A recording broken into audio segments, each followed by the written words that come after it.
తెల్లారితే వచ్చి మా ఇంట్లోనే కూర్చోవటం, మా ఆవిడతో మాట్లాడితే ఆమెతో కూడా నవ్వుతాం, ఇలాంటివన్నీ చేసింది నన్ను దగ్గర చేసింది ఎవరు సార్? అయితే అయితే అయితే బెడ్రూమ్ లోకి తెచ్చేస్తావా నువ్వు? మనిషివా లేకపోతే రోడ్లో తిరిగే కుక్కవా? నువ్వు ఏం మాట్లాడుతున్నా అర్థమవుతుందా? అసలు తీసుకొచ్చింది ఇంత దూరం తీసుకొచ్చిన విషయం నువ్వు మాట్లాడకు. నువ్వు ఇంత పెద్ద తప్పు చేసి కూడా నా దగ్గర నీ వీడియో స్ట్రాంగ్ ఎవిడెన్స్ ఉంది నా దగ్గర. ఎక్కడి నుంచి ఎక్కడి వరకు చీరలు కట్టుకొచ్చి ఎలా నన్ను టెంప్ట్ చేస్తుంది ప్రతి ఒక్క మొగడు, నాకే కాదు ఎవరికైనా సరే, ముసలాడికైనా సరే అనిపిస్తుంది నాకు తీసుకెళ్లాలనిపించింది అంతే. నువ్వు చేసావు చూడు స్పై కెమెరా పెట్టి, అసలు మొగాడికి అసలు నీకు హ్యాట్స్ ఆఫ్ స్వప్న, నాకు అర్థం కావట్లేదు. నీలాంటి స్టాడిస్ట్ నీలాంటి వాడి ప్రేమలు నాకు అసలు వద్దు కూడా వద్దు. ప్రైవేట్ కెమెరా పెట్టడం తప్ప, వేరే ఆడదాంతో పడుకోవటం తప్ప, మరి మీ ఆవిడ ఉన్నప్పుడే చేయొచ్చు కదయ్యా. డాక్టర్ గారు మీరు కూడా నాకు తప్పు అన్నారండి డాక్టర్ గారు. ఆమె ఏం చేసినా సరే తప్పలేదు. ఆడవాళ్ళని తీసుకొచ్చి ఇంట్లో బెడ్రూమ్ లో మొత్తం తిప్పొచ్చు, ఆడ వండినే కూరలా పెట్టి తినిపించచ్చు, ఇదంతా ఓకే. కానీ నేను చేసింది మాత్రం తప్పు. ఏమండి, పరిచయాలు వేరో సంబంధాలు వేరో అండి. అక్కడ ఆవిడ పరిచయం చేస్తే మీరు సంబంధం పెట్టుకున్నారు. విడాకులు అనే పరిస్థితి వచ్చిన తర్వాత, పిల్లలు అటువైపు వెళ్ళిన తర్వాత, నాన్న ఈ కారణం చేత ఇప్పటికీ ఆ వీడియో అమ్మ దగ్గర ఉందంట అనేటటువంటి మాట వస్తే కనుక అప్పుడు ఇంత ధైర్యంగా మీరు మాట్లాడలేరు. ఆ అమ్మాయి బాగోలేదు, తన చూపు బాగోలేదు, తన ప్రవర్తన బాగోలేదు. ఇద్దరు పిల్లల తండ్రిగా మీ భార్యకి చెప్పాలి. మీ బుద్ధి ఏమైందండి? ఆవిడ చేసింది తప్పే, కానీ నువ్వు చేసింది నేరం. ఆవిడ తప్పు, నీది నేరం. ఈ రెండింటికి డిఫరెన్స్ ఉంది. తాకట్టులో ఉన్న బంగారాన్ని విడిపించి ఆ రోజు ఆన్లైన్ రేటుకే మేము కొంటాం. Sharma gold company. నమస్తే కళ్యాణ్ గారు. నమస్తే జయ గారు. కళ్యాణ్ గారు, Satish and Swapna wife and husband, వాళ్ళిద్దరి మధ్య ఇష్యూ అనమాట. నేనైతే డీటెయిల్డ్గా చదివాను. అతని నెంబర్ ఇచ్చాడు. ఇంకా లేట్ చేయకుండా కాల్ చేసేస్తానండి. ఒకసారి మీతోనే డైరెక్ట్గా మాట్లాడతాడు. ఈ మధ్యకాలంలో మనం ఇష్యూస్ కూడా ఎక్కువగా వైఫ్ అండ్ హస్బెండ్ మధ్య చూస్తూ ఉన్నాం కదా కళ్యాణ్ గారు. మాక్సిమం చాలా వరకు నేను అడ్వకేట్స్తో వాళ్ళతో ఇంటర్వ్యూస్ చేస్తూ ఉంటాను కదా, చిన్న చిన్న విషయాలకి పెట్టి ఇష్యూస్ అంతే. సతీష్ గారండి మాట్లాడేది? నమస్తే అండి, నేను అందమైన జీవితం ప్రోగ్రామ్ నుంచి మాట్లాడుతున్నాను. నమస్తే సతీష్ గారు. నమస్తే అండి. మీ మెయిల్ చూశానండి నేను, డాక్టర్ గారు ముందుంచాను ఈరోజు ఎపిసోడ్లో. అయితే డాక్టర్ కళ్యాణ్ చక్రవర్తి గారు కూడా మీతో మాట్లాడతారు ఒకసారి. జస్ట్ మినిట్ అండి, డాక్టర్ గారితో మాట్లాడండి. సతీష్ నమస్తే నాన్న. నమస్తే సార్. నమస్తే. చెప్పినాను, ఎక్కడ మీరు ఉండేది, ఎక్కడ, మీ వయసు ఎంత, సమస్య ఏంటి? నేను హైదరాబాద్ లో ఉంటున్నాను సార్. Good, okay. నేను ఒక చిన్న యాడ్ ఏజెన్సీ పెట్టుకున్నాను సార్. Super, okay. ఒక చిన్న సమస్య ఏంటంటే సార్, అంటే ఎప్పుడు చూడటమే తప్ప ఫస్ట్ టైం నా సమస్య కూడా మీ దగ్గరికి వస్తుందని చెప్పి నేను ఏదైతే కల్లో కూడా అనుకోలేదు సార్. కాకపోతే పరిస్థితులు అలా అయినాయి సార్. మీరే నాకు న్యాయం చేస్తారనే ఉద్దేశంతో ఫోన్ చేస్తున్నాను సార్. తప్పకుండా సార్. ఏం లేదు సార్, నాకు పెళ్ళయింది సార్. పెళ్ళైన తర్వాత ఇద్దరు పిల్లలు సార్, ఒక అమ్మాయి ఒక అబ్బాయి. జీవితం మీలాగే అందమైన జీవితంలా సాగిపోతుంది సార్. ఈ మధ్యలో మా ఆవిడ ఒక 1 వీక్ బ్యాక్ ఇంటికి వెళ్ళింది సార్. వాళ్ళ అమ్మగారి ఇంటికి వెళ్ళి వస్తానని చెప్పి వెళ్ళారు. వెళ్ళి వచ్చిన దగ్గర నుంచి ఒక కొత్త మనిషిని చూసినట్టుంది సార్ నాకు ఇంట్లో. అంటే అంతకుముందు చాలా అన్యోన్యంగా ఉండేది సార్. ఈ వచ్చిన దగ్గర నుంచి మనం విడాకులు తీసుకుందాం అనే ఒక టాపిక్ ని ప్రతిసారి తీసుకొచ్చేస్తుంది. అంటే యాడ్ ఏజెన్సీ అంటే ఎన్నో సమస్యలు సార్ మాకు, క్లయింట్స్ తో వీటితో. అసలు మైండ్ ఎలా అయిపోయిందంటే సార్, అసలు మైండ్ డిస్టర్బ్ చేసేస్తుంది సార్. ఇంటికి వెళితే ఫోన్ చేస్తే ఫస్ట్ అడిగే మాట ఎప్పుడు విడాకులు తీసుకుందాం. ఇది అసలు ఎలా అయిందంటే సార్, విడాకులు అంటే ఏదో చాలా చాలా సింపుల్ గా చెప్పేస్తుంది సార్. నాకు చాలా బాధ వేస్తుంది. ఎందుకంటే ఒక 2 పిల్లలు ఉన్నారు మాకు. ఎన్ని ఇయర్స్ అవుతుందండి సతీష్ గారి పెళ్ళయి? నాకు నియర్లీ 8 years అయింది మేడం. 8 years, ఇద్దరు పిల్లలు. అవును మేడం. అవును. ఆవిడ వర్కింగ్ సతీష్? లేదండి, హౌస్ వైఫ్ మేడం. హౌస్ వైఫే. పెద్దలు కుదిర్చిన వివాహమేనండి మీ ఇద్దరిది? పెద్దలు కుదిర్చిన వివాహం మేడం. సరే, ఇప్పుడు సతీష్ అది కాదు, ఇప్పుడు నీకెంత ఆశ్చర్యంగా ఉందో, మేము ఎప్పుడు ఇలాంటి సబ్జెక్ట్ వినలేదు. అంటే ఇంతకు ముందు ఎప్పుడు ఆవిడ పుట్టింటికి వెళ్ళలేదా, లేదంటే అక్కడి నుంచి ఏమైనా బ్రెయిన్ వాష్ జరిగిందా, లేదంటే మీరు పూర్తిగా విప్పి చెప్పట్లేదా మాకు? లేదు సార్. మా అత్తయ్య గారు, మా మామయ్య గారు కానీ, మా మిస్సెస్ కానీ ఎప్పుడు వెళ్ళినా సరే మేము ఫ్యామిలీతోనే వెళ్తాం. నాకు ఒక చిన్న వర్క్ ఉండటం వల్ల ఈసారి నేను వెళ్ళొస్తానండి, మీరు ఉండండి అంటేనే నేను ఆమెను పంపించాను సార్. ఎప్పుడు వెళ్ళినా కలిసే వెళ్తాం. ఎప్పుడు ఇలాంటి సిచ్యువేషన్ జరగలేదు సార్. ఏమీ లేకుండా ఒక అమ్మాయి అయితే ఏదైనా చూడకూడదన్న అమ్మాయి చూసి ఉండాలి, లేదంటే పిచ్చిదన్న అయి ఉండాలి. ఈ రెండిట్లో ఏదో ఒకే సబ్జెక్ట్ ఉంటుంది. ఇప్పుడు అంతకుముందు మీరు ఎంత ప్రేమిస్తున్నారంటే ఇద్దరు పిల్లల కన్నా 8 సంవత్సరాలు ప్రయాణం చేస్తుంది, మీకంటే ఎక్కువగానే ఆవిడ మిమ్మల్ని ప్రేమించి ఉంటుంది. సో ఎంతో కొంత ఏదో ఒక ఈ పర్టికులర్ ఇష్యూ మీద నాకు అనుమానం ఉంది సార్, లేదంటే ఈ సబ్జెక్ట్ మీద నాకు క్లారిటీ రాలేదు అనేది ఏమన్నా ఉందా అంతకు ముందు మీ ఇద్దరి మధ్యలో? మా ఇద్దరి మధ్యలో నేను ఆమెను అనుమానించడం కానీ, నన్ను ఆమె అనుమానించడం కానీ ఇప్పటి వరకు ఎప్పుడు అలాంటి ఇష్యూస్ ఎప్పుడు లేవు మేడం.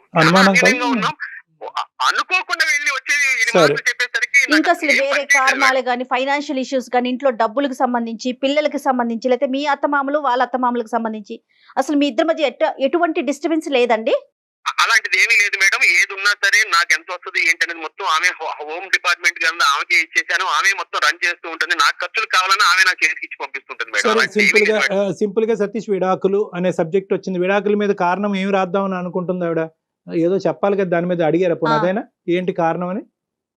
ఏం అడగలేదు. లాయర్ తో మాట్లాడు, నేను లాయర్ దగ్గరికి వచ్చి మొత్తం ఓపెన్ అవుతాను, నాకు విడాకులు కావాలి. ఎవరి దగ్గర ఓపెన్ అవుతాను అంత, మీ దగ్గర మాత్రం ఓపెన్ అవుతుంది ఆవిడ. అంతే అంతే. మరి మీ అత్తగారు మామగారికి ఫోన్ చేసి అడిగారా మీరు, ఏంటమ్మా ఏంటి అత్తయ్య మామయ్య ఏంటి విచిత్రం ఏంటని అడిగారా? సార్ ఇప్పుడు వాళ్ళు చాలా హ్యాపీగా ఉన్నారు సార్. మేము ఇద్దరం ఏదో బాగా అన్యూన్యంగా ఉన్నాం.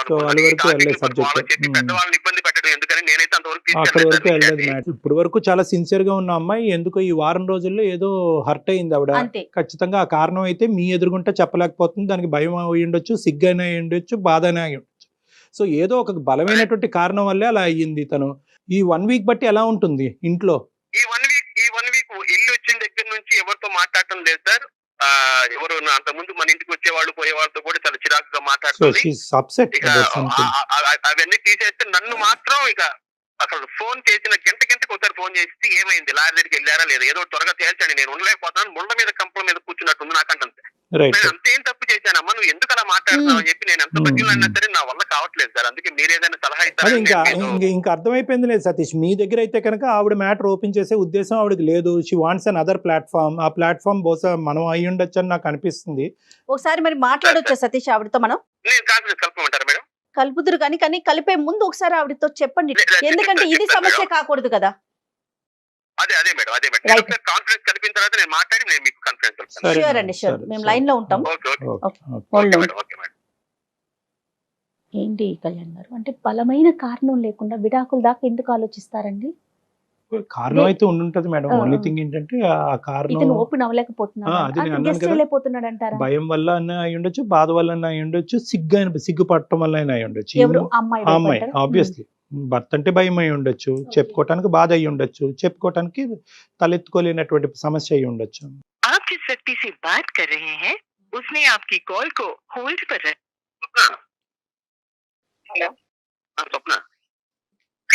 చెప్పు. అదే మామూలుగా చేసాను. ఎలా ఉన్నావు? ఇంట్లోనే ఉన్నావా? ఇంట్లోనే ఉన్నాను. చెప్పు. ఏం లేదు స్వప్న, నాకు తెలిసిన ఒక డాక్టర్ గారు ఉంటేనే నేను డాక్టర్ గారి దగ్గరికి వచ్చాను. మన సమస్య వరకు చెప్పాను ఇట్లా సంగతి అని. ఒకసారి నీతో కూడా ఒకసారి మాట్లాడతానన్నారు. ఏం డాక్టరు? సైకాట్రిస్ట్ అనమాట. చిన్న చిన్న మన సంబంధించి ఏదైనా ఉన్నా సరే ఆయనతో డిస్కస్ చేస్తా ఉంటారు పర్సనల్ గా కూడా. ఎందుకు ఇప్పుడు? లేదురా, నువ్వేమో కదిలితే విడాకులు అంటావు. మన ఇద్దరు ఎంత అన్యూనంగా ఉన్నావో నీకు కూడా తెలుసు. నువ్వు ఈ టైంలో నువ్వు నాకు విడాకులు అనేసరికి నాకేం అర్థం కాదు. ఎందుకంటే నువ్వు లేకుండా నేను జీవితం అనేది నాకు బ్లాంక్ గా కనిపిస్తుంది. ఇప్పుడు అదంతా కాదు. ఎవరున్నారు ఇప్పుడు? స్వప్న గారు, ఒక్క నిమిషం అండి. నేను సుమన్ టీవీ నుంచి జయాని మాట్లాడుతున్నాను. నాతో పాటు డాక్టర్ కళ్యాణ్ చక్రవర్తి గారు, సైకియాట్రిస్ట్ డాక్టర్ ఉన్నారండి. అతను పూర్తిగా చెప్పడానికి భయపడుతున్నారో మొహమాటం పడుతున్నారో తెలియదమ్మా. స్వప్న సారీ ఇటువంటి పరిస్థితిలో మీతో మాట్లాడటానికి. కానీ అతను ఏంటంటే ఒక సందిగ్ధ పరిస్థితిలో ఉన్నారు. ఒక సమస్యకి పరిష్కారం గురించి కోరుకుంటూ మనకు చేశారు. మేమేమన్నా హెల్ప్ చేయొచ్చు అనే ఉద్దేశంతో మీ పర్మిషన్ తీసుకున్న తర్వాతే మీతో మాట్లాడమని స్పష్టంగా చెప్పాము. మీకు ఇష్టం లేకుండా అసలు మాట్లాడే ఉద్దేశం మాకు లేదు. ఈ మధ్యకాలంలో వారం రోజులు బట్టి మీరు ఒక నిరాశకు గురయ్యి ఈ బంధమే వద్దు అనుకుని విడాకుల గురించి కోరుకుంటున్నారంట. దానికి కారణం ఏంటో అతనికి అర్థం కాక అతను డిప్రెషన్లోకి వెళ్ళి మాకు చేశాడు. సరే ఉండయ్యా, ఆవిడతో మాట్లాడదామని మేము చెప్పాము. If it is okay with you will talk with you. లేదండి మేడం, కారణం ఏం లేదు సార్. అమ్మా కారణం ఏం లేదు, నాకు విడాకులు కావాలి, తన దగ్గర నుంచి విడాకులు కావాలని నేను కోరుకున్నాను. స్వప్న నువ్వు మాట్లాడేది ఎలా ఉందో తెలుసా? కారణం లేకుండా ఎవరైనా విడాకులు తీసుకుంటారా? ఎక్కడ చూసావా? నాతో నువ్వు మాట్లాడుకో, నువ్వు నాతో మాట్లాడుకో. నాకు విడాకులు కావాలి, నేను అడిగాను కదా, నేను ముందే నీకు చెప్పానా? నీకు ఎన్నిసార్లు చెప్పాను? నాకు విడాకులు కావాలి నీ దగ్గర నుంచి.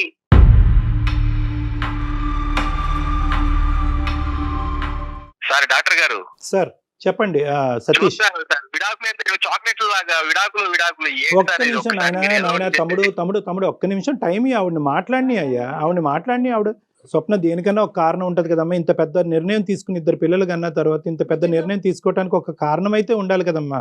బలమైన కారణమే ఉండుంటుంది స్వప్న, చెప్పండి మీరు. అంటే నేను అవన్నీ ఇప్పుడు చెప్పలేనండి.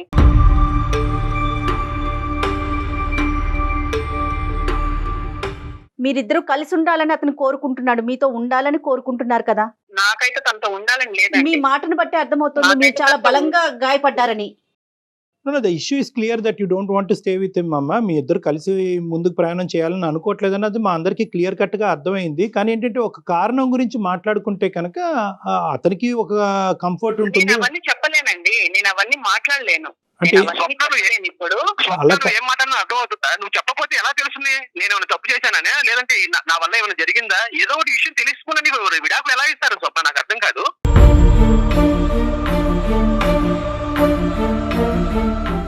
అక్కడ డాక్టర్ గారు ఉన్నారు, మనకంటే పెద్దవాళ్ళు. నేను ఏదో నువ్వు సమస్యని వరకు చెప్తే కనుక వాళ్ళు ఏదో ఒకటి మన సొల్యూషన్ ఇస్తారని నేను ఇక్కడ వరకు తీసుకొస్తే నువ్వు నేను చెప్పనంటే చెప్పకపోతే ఏంటి? అట్లా కాదు స్వప్న చెడ్డవాడిగా గారు, ముద్ర మీరేసేసుకుంటున్నారు ముందే. అట్లా కాదు ఆవిడేం సతీష్, అట్లా కాదు. అలాగే ఉంది సార్. ఇప్పుడు ఎవరైనా సరే ఏమనుకుంటారు సార్? ఉన్నట్టుండి పెళ్ళం విడాకులు ఇచ్చి వెళ్ళిపోతుందంటే ఏమనుకుంటారు సార్?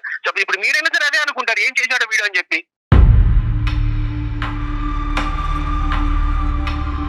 స్వప్న గారు, మీరు డెఫినెట్ గా అంటే మీకు ఇష్టం లేకపోతే ఖచ్చితంగా విడాకుల దాకా వెళ్ళే అవకాశం మీకుందండి. అది దాన్ని ఎవ్వరూ ఆపలేరు. కానీ దానికంటూ ఒక కారణం ఉంటుంది కదా, అక్కడ చెప్పాలి. ఎట్లయినా కోర్టుకు వెళ్ళినప్పుడు మీరు డెఫినెట్ గా అక్కడ మీరు ఎక్స్ప్రెస్ ఒకటమ్మా చేయాలి. స్వప్న, ఇప్పుడు ఆ కారణం అనేది మీరు సిగ్గుపడటం వల్ల, లేదంటే భయపడటం వల్ల, లేదంటే అతను ఫోన్ కట్ చేసి మీరు మాతో చెప్పండి, డైరెక్ట్ గా చెప్పండి. ఏం లేదు సార్, తనతో ఉండడం నాకు ఇష్టం లేదు, తనతో నేను ఉండదలుచుకోలేదు, అందుకే నేను తన విడాకులు అడిగాను. 8 సంవత్సరాలు బట్టి ఇష్టపడ్డారమ్మా ఉండటానికి మేడం? అవును సార్, అప్పుడు ఇష్టం ఉండింది, ఇప్పుడు ఇష్టం లేదు. ఈ వారం రోజుల్లో ఏంటి ఆ కష్టం? నా బాధ నేను చెప్పుకోలేను. నేను తనతో నాకు అసలు ఉండడం గానీ, తనతో మాట్లాడడం గానీ నాకు అసలు ఇష్టం లేదు. No that's totally understood. నేను నాకు ఒక్క హెల్ప్ చేయమన్నాను, తన నుంచి నాకు విడాకులు కావాలి, నేను అదే కోరుకుంటున్నాను, నాకు అదే కావాలి, నేను అప్పుడు హ్యాపీగా ఉండగలను. స్వప్న ఇది చిన్నపిల్లలు మాట్లాడేది, ఇదేనా పెళ్లి అనుకుంటే ఆ బొమ్మల పెళ్లి అనుకుంటున్నావా? మనకి 2 పిల్లలు ఉన్నారు, వాళ్ళ కెరియర్ చూడాలి. నేను పొద్దుననగా వెళ్ళి సాయంత్రం వరకు ఎంత కష్టపడో నీకు తెలుసు, నువ్వే చాలా సార్లు అన్నావు. అలాంటిది ఇప్పుడు వద్దు 1 వీక్ లో నీకు ఏమైపోయింది? కారణం చెప్పటం వల్ల నీ కారణం సిగ్నిఫికెంటో ఇన్సిగ్నిఫికెంటో అని తీసి పక్కన పెట్టేసి మీరు విడిపోవటానికి వీలు లేదని చెప్పే హక్కు ఉద్దేశం మాకు లేదు. మేము కారణం అనేది ఎందుకు చెప్తున్నాం అంటే కనుక ఈ కారణం ఈ రోజు కాకపోయినా రేపైనా చెప్పాల్సినటువంటి కారణం. సో అట్లీస్ట్ ఒక కారణం గురించి మాట్లాడుకుంటే కనుక అతనిలో ఉండే ఈ మెంటల్ టెన్షన్ క్లియర్ అయ్యి ఎందుకు ఎందుకు ఎందుకు అనేటటువంటి పరిస్థితి ఎక్కడైనా మనం ఒక ఫుల్ స్టాప్ పెట్టచ్చు కదమ్మా. ఒకసారి ఆలోచించు. కదా, చెప్పమ్మా, చెప్పండి ప్లీజ్. మీరు అడుగుతున్నారు కదా, నేను చెప్తాను. ఇప్పుడు తను అట్లా మాట్లాడుతున్నాడు ఏమని, నాకు చాలా బాధగా ఉంది, వారం నుంచి నాకు నరకంగా ఉంది, మంచిగా ఉన్న లైఫ్ ఇలా అయిపోయింది అనేసి అంత మాటలు మాట్లాడుతున్నాడు. అవునండి, నాకైతే అండి వారం నుంచి నేను నరకాన్ని అనుభవిస్తున్నాను. నాకు ఇంకా అదంతా నాకు ఎందుకు, నేను ఎవరికి చెప్పుకోలేదు ఈ బాధ, నేను ఎవరికి చెప్పుకోదలుచుకోలేదు. ఇంకా నాకు అసలు నేను ఎందుకు ఈ బాధ అనేసి నేను తనతోటి విడాకులు తీసుకుంటేనే నాకు బాగుంటుంది అనేసి నేను తనని అడగడం జరిగింది. ఇదంతా ఏంటమ్మా స్వప్న, చెప్పమ్మా, చెప్తే నీకు కూడా కొద్దిగా రిలీఫ్ ఉంటుంది. లేదండి, మా ఇంటి ఎదురుగా ఒక ఆవిడ ఉంటుంది, నా ఫ్రెండ్. ఆమె చాలా క్లోజ్ అయింది అనమాట నాతో.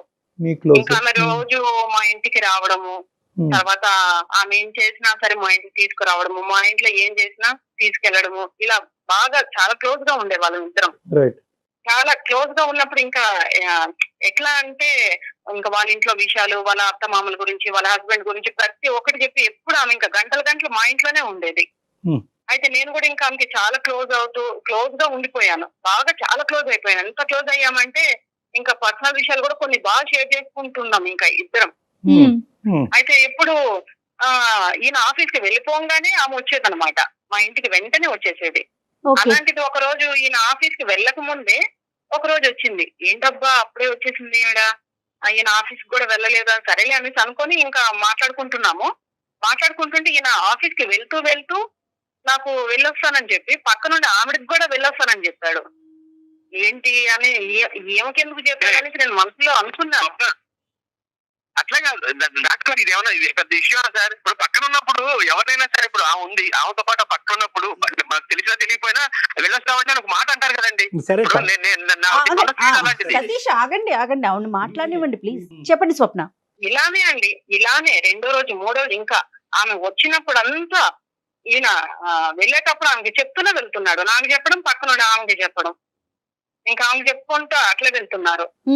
అయితే ఇంకా నాకు ఎంత కోపం వచ్చిందంటే ఒక రోజు నేను గట్టిగా అడిగాను, అదేంటి ఆమెకి ఎందుకు చెప్పడం, నువ్వు వెళ్తున్నావు ఆఫీస్ కి వెళ్ళేటప్పుడు ఆమెకి ఎందుకు చెప్తున్నావు నువ్వు అనేసి అంటే, చెప్తే అంటే పక్కన ఆమెకి చెప్తే తప్పేంటి అనేసి అంటున్నాడు. ఇంకా ఒకవేళ నేనే ఏమైనా తప్పుగా ఆలోచిస్తున్నానా, నాదేమైనా తప్పు ఉందా, నేనే ఏదైనా వీళ్ళ గురించి నేను తప్పుగా ఎక్కువగా ఆలోచిస్తున్నానని నేను ఇట్లే అనుకున్నాను.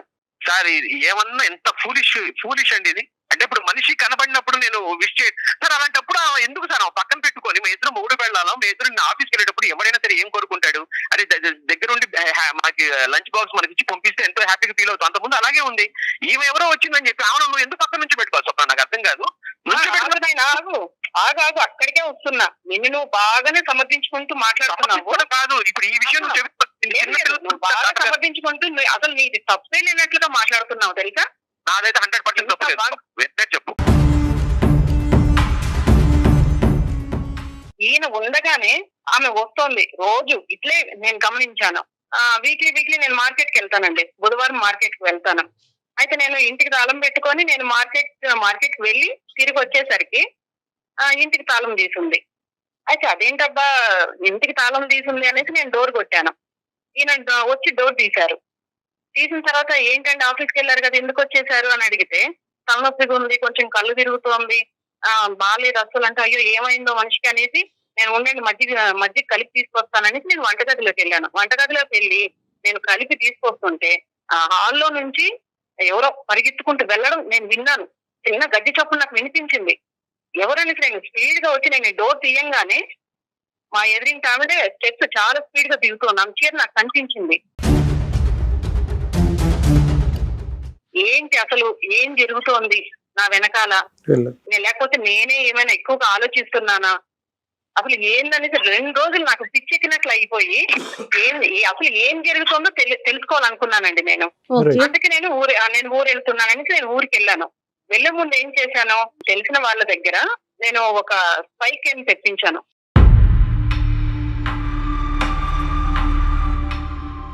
తెప్పించి అది రూమ్ లో మా బెడ్రూమ్ లోనే ఒక టెడ్డీ బియర్ లో ఇట్లా ఫిక్స్ చేసుకోవాలి మేడం అనేసి నాకు వివరించారు వాళ్ళు నాకు. సరే అదంతా నేను సెటప్ అంతా పెట్టేసుకొని నేను వెళ్ళిపోయాను. నేను తెలుసుకోవాలి కదా సార్, ఒకవేళ నేనేమైనా అపోహ పడుతున్నానా, వీళ్ళని అనవసరంగా నేనేమైనా వీళ్ళ మీద డౌట్లు పడుతున్నాననేసి నేను ఆలోచించి నేను పిచ్చిదాన్ని అయిపోతున్నాను. ఊరు వెళ్ళిపోయిన తర్వాత 1 వీక్ ఉన్నాను. పిల్లల్ని కూడా నేను తీసుకెళ్లిపోయి 1 వీక్ ఉండి నేను తిరిగి వచ్చాను. అయితే పిల్లల్ని నేను స్కూల్కి పంపించేసి ఈయన వెళ్ళిపోయిన తర్వాత నేను చూశానండి. నిజంగా అండి మీరు నమ్మరు సార్, అసలు నేను ఎందుకు బ్రతుకున్నానా అనిపించింది. నా గుండెలు పగిలిపోయినాయి సార్. అసలు నేను కంప్లీట్ గా కూడా చూడలేదు. అసలు ఒక 2 నిమిషాలు చూశాను. దాన్ని చూసి తట్టుకోలేక వారం నుంచి సార్ నేను కనీసం మంచినీళ్ళు కూడా ముట్టుకోకుండా తిండి తినకుండా ఏడుస్తున్నాను. చనిపోదాం అనుకున్నాను. అంత భయంకరమైన విషయాలు చూశాను సార్ దాంట్లో. ఆమెతోటి ఈయన ఉండడం నేను చూశాను. ఈయన మళ్ళీ ఇప్పుడు బుకాయిస్తున్నాడు. ఏంటి ఏం జరిగింది, ఊరికి వెళ్ళొచ్చావు, నన్ను విడాకులు అడుగుతున్నావు అని నన్ను బుకాయిస్తున్నాడు, అడుగుతున్నాడు. ఈయన ఎలాంటి తప్పు చేశాడంటే, నేనున్నాను కదా సార్, నేనున్నాను, పెళ్ళాన్ని ఉన్నాను, పిల్లలు ఉన్నారు, మాతో మేము ఇంత ప్రేమగా ఉంటాము, మాతో అసలు ఆయనకి ఈ మమ్మల్ని పెట్టుకొని అలాంటి తప్పుడు పనులు ఎలా చేయాలనిపించింది సార్. అసలు మనిషివా లేకపోతే రోడ్లో తిరిగే కుక్కవా? కుక్క అలాంటి పనులు చేసేది, నీతి తక్కువ పనులు చేసేది కుక్క చేస్తుంది అట్లా. ఏం బాబు సతీష్, కారణం చాలా కుక్క ఇస్తున్నావు నువ్వు. నాకు తప్పే లేదు అనేసి మాట్లాడుతున్నావు నువ్వు. సార్ డాక్టర్ గారు అసలు నా ప్రైవసీ సార్, నాకు ఒక విషయం తెలియక అడుగుతాను. తీసుకొచ్చింది ఎక్కడో ఉన్నాని నా లైఫ్ లోకి తీసుకొచ్చి ఇంట్లో 24 hours లేచిన దగ్గర నుంచి తెల్లారితే వచ్చి మా ఇంట్లోనే కూర్చోవటం, మా ఇంట్లో మాట్లాడితే ఆమెతో కూడా నవ్వుతాం, ఇలాంటివన్నీ చేసింది నన్ను దగ్గర చేసింది ఎవరు సార్?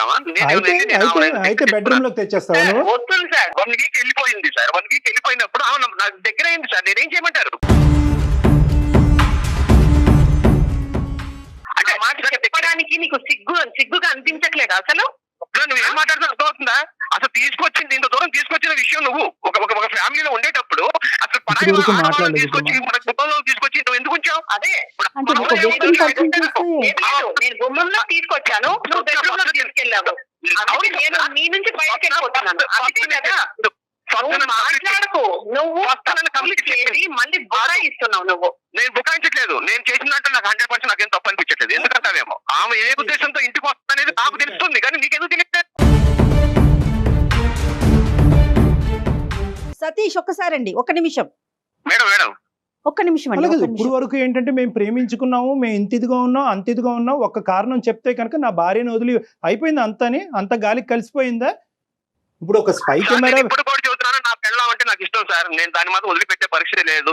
దాని మాత్రం నేను 100% మీకు కూడా చెబుతున్నాను. మేడం నేను చెప్తున్నాను మేడం, మీరు ఇప్పుడు ఏమో చెప్పేదాన్ని బట్టి ఎప్పుడైనా సరే మేడం, సమాజంలో మగవాడికి ఉన్న కంటే కూడా ఆడవాళ్ళకి ఎక్కువ అవకాశాలు ఉన్నాయి. వాళ్ళు చెప్పింది నమ్ముతారు. నాకు స్పై క్యాంప్ పెట్టి నా ఇంట్లో ఇప్పుడు స్పై క్యాంప్ పెట్టింది మేడం. రేపు ఇంకొకటి అనుమానంతో ఇంకేదైనా చేస్తారు వీళ్ళు. మీరు నాకు అర్థం కాదు. ఆ పాయింట్ ఎందుకు మాట్లాడరు? నువ్వు మాట్లాడకు. నువ్వు ఇంత పెద్ద తప్పు చేసి కూడా నా దగ్గర నీ వీడియో స్ట్రాంగ్ ఎవిడెన్స్ ఉంది. నా దగ్గర స్ట్రాంగ్ ఎవిడెన్స్ ఉంది. తప్పు చేయడానికి నీది స్ట్రాంగ్ ఎవిడెన్స్ ఉంది. అయినప్పటికీ కూడా నువ్వు ఇలా బుకాయించి ఎంత దబాయించి తప్పు చేసింది నీకు తెలీదా? ఎక్కడి నుంచి ఎక్కడి వరకు చీరలు కట్టుకొచ్చి ఎలా నన్ను టెంప్ట్ చేస్తుంది ప్రతి ఒక్క మొగడు. నాకే కాదు, ఎవరికైనా సరే, ముసలాడికైనా సరే అనిపిస్తుంది. నన్ను తీసుకెళ్లాలనిపించింది అంతే.